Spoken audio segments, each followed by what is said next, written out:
আসসালামু আলাইকুম। হ্যালো পেটিক জনগণ, কেমন আছেন সবাই?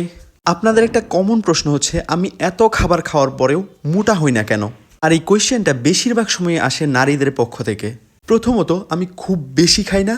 ছেলেরা সাধারণত এরকমই খেয়ে থাকে। আমার সারাদিনের স্বাভাবিক খাবার হিসাব করলে অনেক ছেলেরাই আছে যারা এখন কমেন্ট করতেছে যে আমার থেকে কম খায়। তাদের সারাদিনের খাবারের পরিমাণটা আমার থেকে খুব একটা কম বেশি হবে না মনে হয়। আমি সাধারণত সকাল এবং দুপুর দুই বেলা ভাত খেয়ে থাকি। সন্ধ্যার পরে আমি সবসময় ভাত এবং যে কোনো ধরনের ভারী খাবার অ্যাভয়েড করার চেষ্টা করি। আর এই অভ্যাসটা আমার প্রায় 7-8 বছর যাবৎ। এখন যদি কখনো চাপে পড়ে রাতের বেলায় বেশি খাওয়া দাওয়া করে ফেলি, তাহলে রাতের বেলায় আমার ঘুমের 12টা বেজে যায়। অন্যদের যেমন রাতের বেলায় ক্ষুধা পাইলে খাবার পরিমাণ ঠিকঠাক না হইলে স্বাভাবিক ঘুম হয় না, কিন্তু অন্যদিকে রাতের বেলায় আমার ক্ষুধাই লাগে না। তবে মাঝে মধ্যে রাতের বেলায়ও খাবার খেতে মন চায়, তখন দু একটা বিস্কিট খেলেই সব ঠিকঠাক হয়ে যায়।